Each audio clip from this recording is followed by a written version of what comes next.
Hi, I'm Bill Reichert. I'm a partner at Pegasus Tech Ventures. You know, at Pegasus, we want to make sure that every entrepreneur has the chance to be successful. So we want to share some of our insights on what it takes to be a successful entrepreneur with all of you out there. And so today, what we're going to talk about are the critical factors for raising venture capital. What I want to do today is give you an inside peek into the investment committee meetings at venture capital firms to let you know how it is that venture capital firms assess a startup company.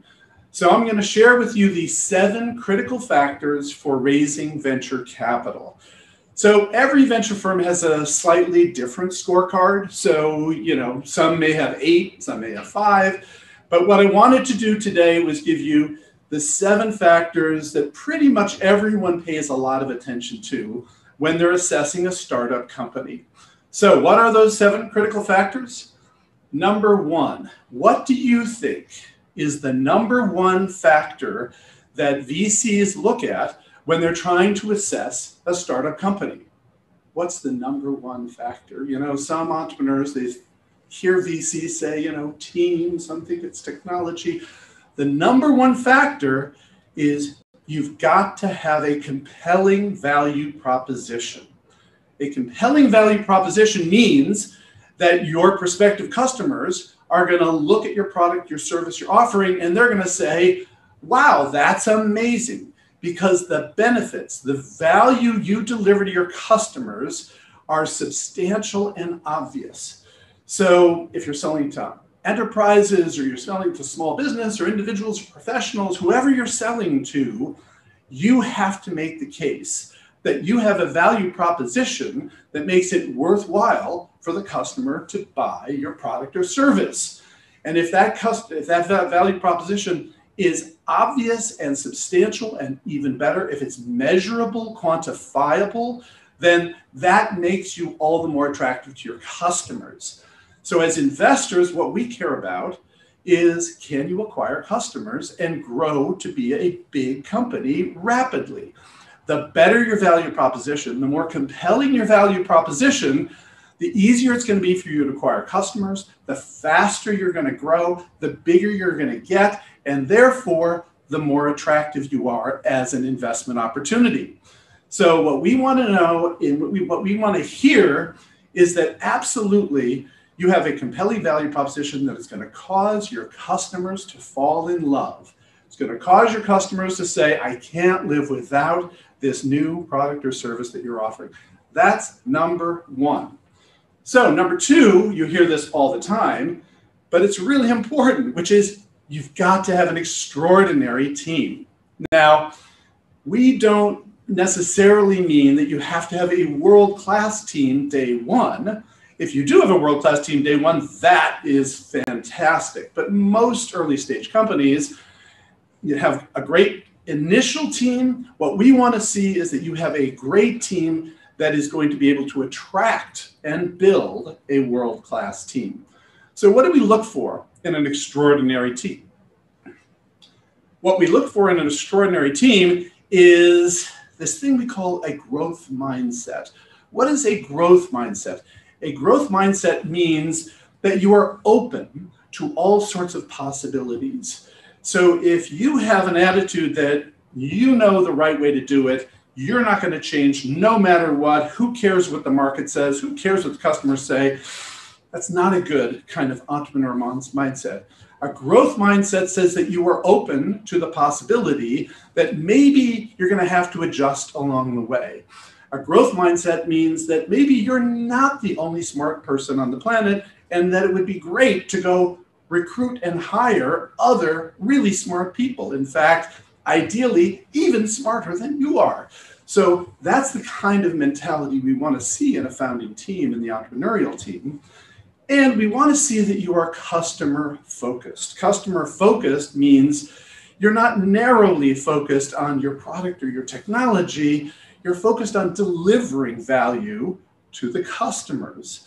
That's why the value proposition is number 1. And then the team with a growth mindset and a customer-centric orientation is next most important.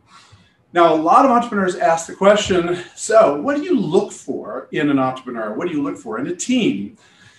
A lot of VCs, a lot of speeches, a lot of panels, they say, we want to see passion, we want to see vision. Yeah, we want to see passion, we want to see vision, but really what we want to see are these three key characteristics.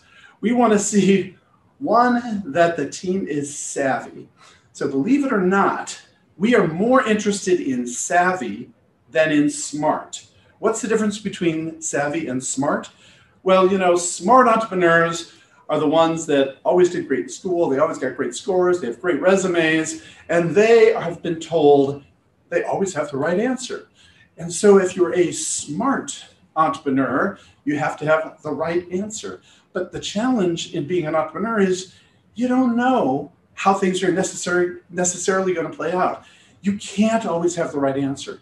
So you've got to have this mindset that is what we call the savvy mindset, which is, I may not know the right answer, but I know how to get it. I know how to figure it out. It's a problem-solving mindset. That's what savvy is. It's great if you're savvy and smart, but savvy is more important than smart. So the other thing we're looking for is persistence. So persistence means that you are going to keep going as many times as you need to, no matter how many people keep saying no to you, no matter how many people say, you're out of your mind. You have this persistence to keep going and going and going. If you're not persistent and things get tough, then you're going to give up. And as an investor, we're going to lose our money. So we want to know that you're going to keep going as long as it takes to get there from here. And the third related characteristic is resilience. So resilience is sort of the related characteristic to persistence. Resilience means that when you get knocked down, when you get whacked, when things go wrong, you can pick yourself up, you can dust yourself off, and you can keep going. So savvy, persistent, resilient entrepreneurs is what we're looking for, with a growth mindset and a customer-centric orientation. The third thing that we're looking for is, of course, the market opportunity. Now, most entrepreneurs get this wrong. Most entrepreneurs think when we're talking about market opportunity, they think we're talking about market size. Size is relevant, but it's almost always the least relevant aspect of the market opportunity. So unfortunately, because a lot of coaches tell entrepreneurs, those VCs, they want a unicorn. And so you got to go have a multi-billion-dollar business. And so they go out and they construct these numbers that say, our total addressable market is $56 billion. That's pretty much irrelevant.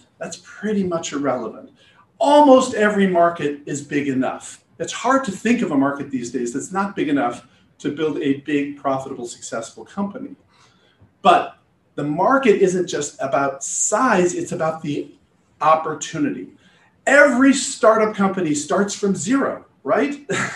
And so the issue is not the total size of the market. The issue is your ability to acquire customers,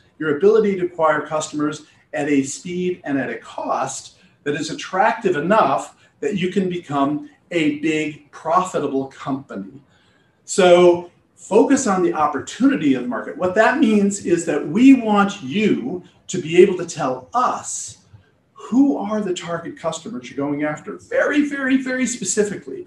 There's only going to be some percentage of the market that where the customers are going to say, yeah, this particular solution is really compelling to us. Almost never is there any sort of product, solution, or offering that is compelling to everyone in the market. So you've got to focus in on the customers that are going to be most relevant to your business, and then tell us how you're going to acquire them. How much is it going to cost? How are you going to reach them? How are you going to convert them? How are you going to support them? How are you going to upsell them? That's what makes for a market opportunity.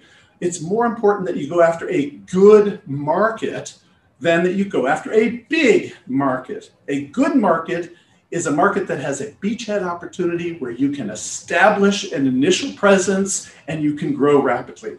So that's what we want to see from you, that you understand exactly where the customers are who are ready, willing, and able to buy your solution. So that's the third criterion. Fourth criterion has to do with technology and your ability to leverage technology to create something new and compelling. Now, again, most entrepreneurs, particularly with the engineering background, think that technology is the be-all and end-all, and they are so excited about their cool technology. Cool technology is great, we love it, but it's only good enough if it delivers a value proposition that is compelling. Back to criterion number one. So now, technology innovation is very valuable as a means to leverage your business to make it more profitable, to enable you to grow faster, to give you a competitive advantage. There's all sorts of ways in which technology can enable you to grow a big, successful company. But technology alone is not a critical factor. It's your ability to take technologies, innovate a new product that enables you to deliver something unique and valuable that nobody else can deliver yet. Now, not every successful company is a technology company, if you think about it. Fundamentally, Facebook is not a technology company. It's a social network that happens to use, the internet and the World Wide Web. But Facebook is not well known for developing amazing new technologies. They just used a bunch of technologies that were already available. Uber is not a technology company. Airbnb is not a technology company. So a lot of very successful companies are not technology innovators. They just use technology to enable things that they can deliver that are better, faster, more profitable, more compelling than the last generation of solutions. So what is your technological innovation that enables you to deliver something unique and compelling to your customer base? The fifth criterion is your competitive advantage. So frequently, your competitive advantage is related to your technology. So, for example, Intel developed the microprocessor. They invented the microprocessor. And so that gave them a really compelling competitive advantage based on technology. But as I said before, not every company's competitive advantage is based on innovative technology. It is frequently based on putting together other technologies in a novel way. But what we want to see is that you understand where it is that you have a sustainable competitive advantage. We talk about it as an unfair advantage. I mean, that sounds a little bit funny, but believe it or not, we want you to have an unfair advantage, which means an advantage that nobody else has access to, an advantage that gives you a head start or some degree of separation from any other competitors that is not easily duplicated. So frequently an unfair advantage is technology, that you have some core technology, some technological innovation that enables you to deliver things that are faster, that are cheaper, that are better, that are more reliable. So frequently the technology, the competitive advantage can be a technology advantage. But sometimes your unfair advantage is something else, like, for example, a relationship with a big company that is exclusive that nobody else has. Or it could be a team of people that have backgrounds and connections, domain expertise, and network relationships that would be very, very hard to copy. So your ability to get partners, to get distribution, to get out to the customer base and convert them efficiently may depend a lot on your relationships in the marketplace.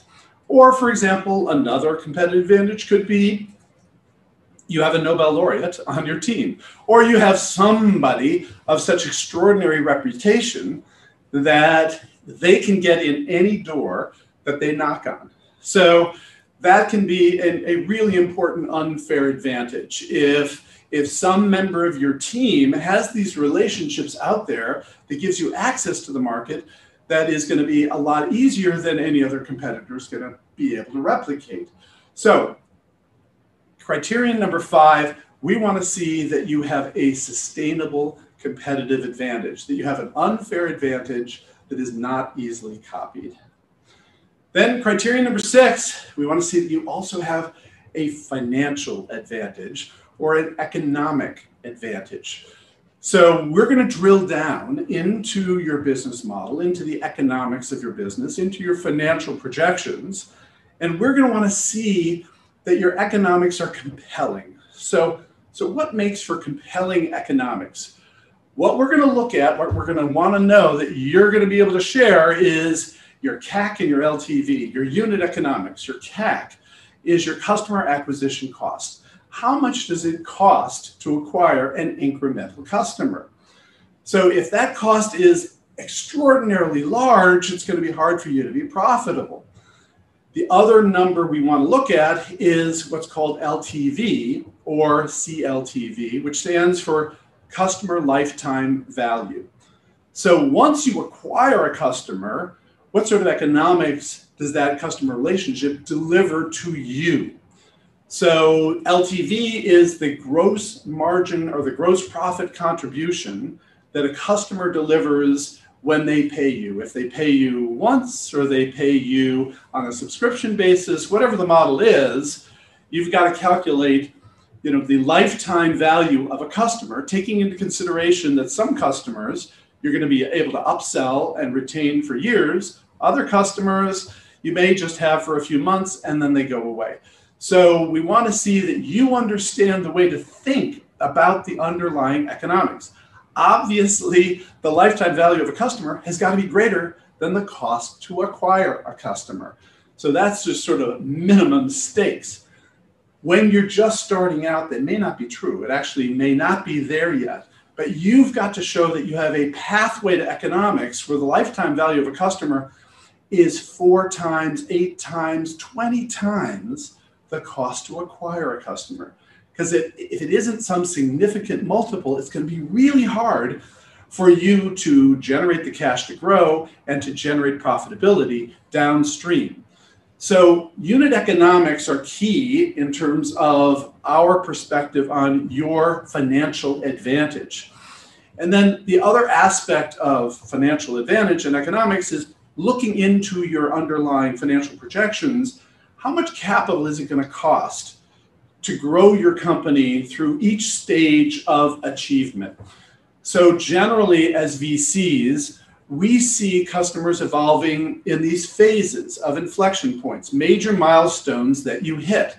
So your seed round is going to take you to a level of revenues with customers that, generally we talk about sort of this 1 million annual revenue threshold before you can go out for a Series A investment. So we want to see with the seed round that you're going to get to a level of revenues that you can raise the next round.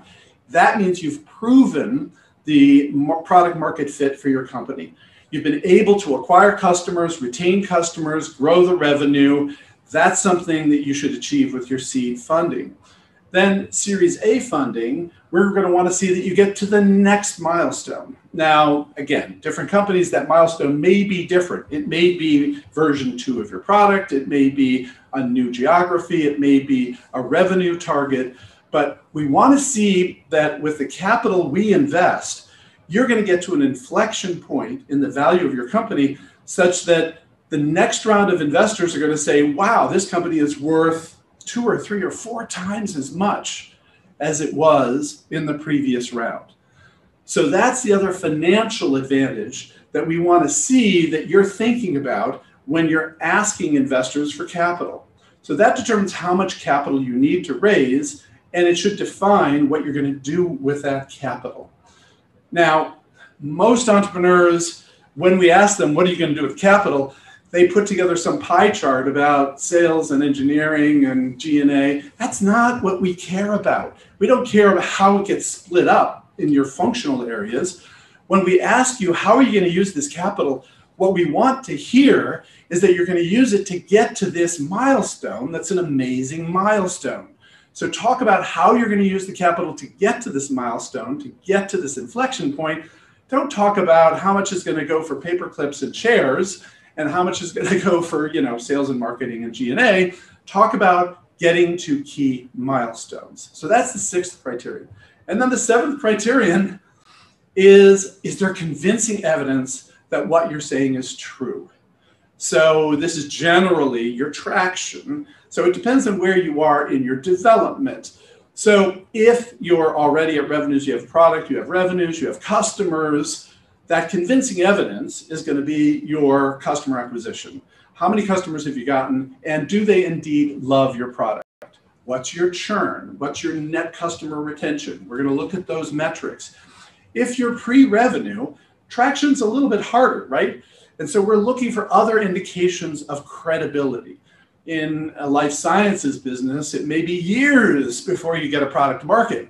So how do we judge, the convincing evidence? Well, it's some combination of the unique intellectual property you have and the amazing talent that you've been able to attract, and a pathway to a breakthrough achievement that, is not easy for any other team to duplicate.